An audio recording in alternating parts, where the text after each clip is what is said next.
के हाथ चली गई, मेरा सब कुछ जो था उस पर तुरंत अधिकार हो गया और मुझे फ्री कर दिया गया। ये संसार की व्यवस्था है बंधुओं। इसलिए हमें ये देखना चाहिए कौन अपना है कौन पराया है। इसके लिए हमें देखना ही चाहिए कि हमारा उपयुक्त मित्र कौन हो सकता है। तो रामायण कहती है धीरज धर्म मित्र अरुणारी। बोले आदमी सबसे पहले धैर्य को अपना मित्र बनाए और उसके बाद धर्म को अपना मित्र बनाए। अब धर्म क्या है? धर्म केवल ये नहीं होता कि हिंदू धर्म मुस्लिम धर्म, इसके चक्कर में तो बहुत बंटवारे हो ही रहे, बहुत लड़ाई झगड़े हो ही रहे, बहुत सारी चर्चाएं हो रही है। लेकिन धर्म, जैन धर्म कहता है कि स्वभाव ही धर्म। बोले व्यक्ति के स्वभाव को धर्म में डाल लिया जाए और प्रत्येक क्षण जिसका स्वभाव धर्म बनता है, हर क्षण वो धर्म में जीना सीख जाता है। अथवा समय समय पर धर्म का प्रकार बदलता रहता है। जैसे बच्चा है तो विद्या अध्ययन करना, स्वाध्याय करना वो उसका धर्म है। बड़ा व्यक्ति है, परिवार को चलाना उसका धर्म है। कोई धर्म गुरु है तो मार्गदर्शन करना वो उसका धर्म है। ये सभी का अपना अपना धर्म है। तो धर्म का प्रकार बदलता रहता है। तो आप विद्यार्थी हैं और आप बड़ी कक्षा में प्रवेश कर रहे हैं तो आपको सबसे पहले अपना धर्म समझना चाहिए। अथवा तो धर्म की यदि हम परिभाषा करें तो धर्म के लिए व्यक्ति को उतना समर्पित रहना चाहिए कि जब हम कभी भी धर्म की चर्चा करें तो आश्चर्य होना चाहिए किसी को। आप कहोगे कि कैसे?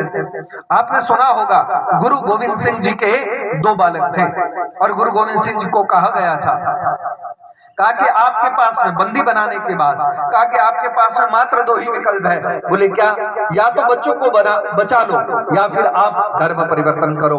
बोले कैसे? बोले आपके 2 बालक हैं, आप धर्म परिवर्तन करते हैं तो आपके बच्चों को जीवित छोड़ दिया जाएगा। यदि आप धर्म परिवर्तन नहीं करते हैं तो आपकी आंखों के सामने आपके दोनों पुत्रों को दीवार में चुना दिया जाएगा और उनकी मृत्यु हो जाएगी। बोलो क्या करोगे? तब गुरु गोविंद सिंह जी ने एक बढ़िया बात कही। उन्होंने कहा कि बच्चों को तत्काल दीवार में चुना दिया जाए। और ये बात सुनकर के आपको भी अटपटी लग सकती है।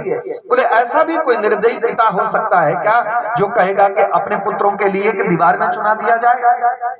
गुरु गोविंद सिंह जी से पूछा गया, गोविंद सिंह ऐसी बात कैसे कर सकते हो?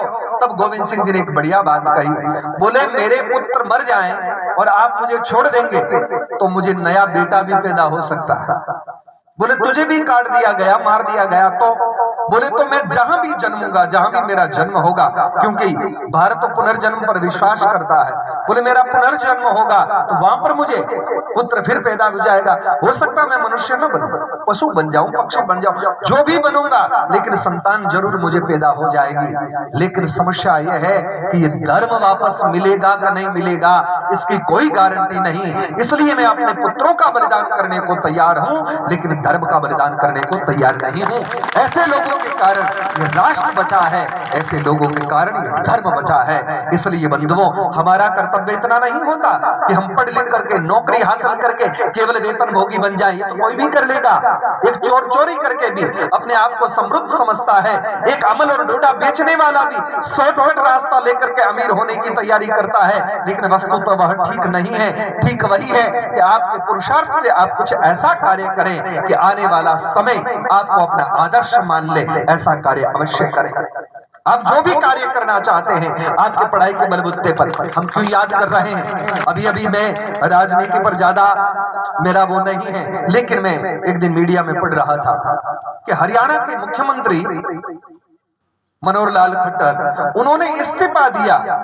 तब तक तो हमें लगा कि शायद सरकार का मेलजोल का मामला है, इसलिए दिया होगा और दूसरे को किसी को बनाया होगा। उन्होंने इस्तीफा दिया, तुरंत दूसरे ने शपथ ली और उसके बाद जो एक न्यूज आई, हृदय प्रसन्न हो गया। कहा कि खट्टर साहब ने अपनी पूरी संपत्ति राष्ट्र को समर्पित कर दी और खुद झोला लेकर के राष्ट्र सेवा में निकल गया। ऐसे लोगों की आवश्यकता है इस देश को। आप जानते हो केरल की स्थिति, वहां के सबसे ज्यादा पढ़े लिखे लोग माने जाते हैं, देश में सबसे ज्यादा एजुकेटेड लोग वहां देखे जाते हैं और वहीं से आतंकवादी निकल रहे हैं। हमारी शिक्षा गलत दिशा में न जाए, इस चीज को देखना चाहिए। ऐसा व्यक्ति पैदा हो हमारी शिक्षा से कि मनोहर लाल जैसा कि अपनी संपत्ति को दान करके राष्ट्र को और स्वयं राष्ट्र की सेवा के लिए निकल जाए, वो सही शिक्षा है, वो सही मार्गदर्शन है। ऐसे लोगों की इस राष्ट्र को आवश्यकता है। बंधुओं जीवन में कुछ करना है, पढ़ लिख करके ये कभी भी थोड़ी नहीं रखनी चाहिए कि पढ़े लिखे तो कोई फोकट में थोड़ा ही पढ़ा दिया हमें। हमने फीस दी तब जाकर के हमारे गुरुजी ने हमको पढ़ाया, पैसों से पढ़ाई होती है। आप ऐसा कह सकते हैं, सोच सकते हैं, लेकिन वस्तुतः ऐसा होता नहीं है। तो आप कहोगे कैसे होता है? पढ़ाई केवल कृपा से आती है। पढ़ा लिखा आदमी जब ही हो सकता है जब आशीर्वाद स्वरूप में, परमात्मा का प्रसाद स्वरूप में, गुरु का प्रसाद स्वरूप में पढ़ाई को यदि ग्रहण करता है तो वो पढ़ा लिखा हो सकता है। नहीं तो भैया हम सब लोग समझदार हैं। एक पिता होता है, मान लीजिए पिता जब विल तैयार करे अपनी वसीयत और उसमें कह दे कि एक बेटे को मैं अपना मकान दे रहा हूं, दूसरे बेटे को दुकान दे रहा हूं, तीसरे बेटे को जमीन दे रहा हूं और सबसे छोटा बेटा मेरा अनपढ़ रह गया है तो उसमें मेरी एमबीए की डिग्री में उसको दे रहा हूं। क्या वो एमबीए की डिग्री लेकर के कहीं नौकरी कर सकता है?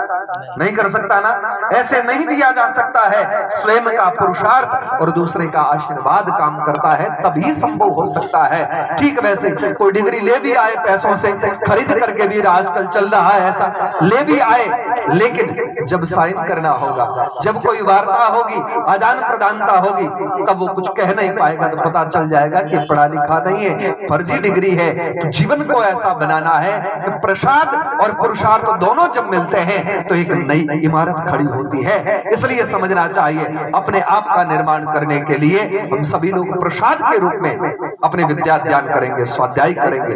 तो सबसे पहला जो हम विद्या के विषय में कह रहे थे, धीरज धर्म। धर्म जो है वो हमारे जीवन के लिए इंपोर्टेंट होना चाहिए, मुख्य होना चाहिए। धर्म के लिए अपने आप को भी मिटाना पड़े तो कभी व्यक्ति को पीछे नहीं खिसकना चाहिए, ये धर्म का विषय है। तो धीरज धर्म मित्र अरुणारी बोले व्यक्ति को, फिर बाद में यदि मित्र की हम चर्चा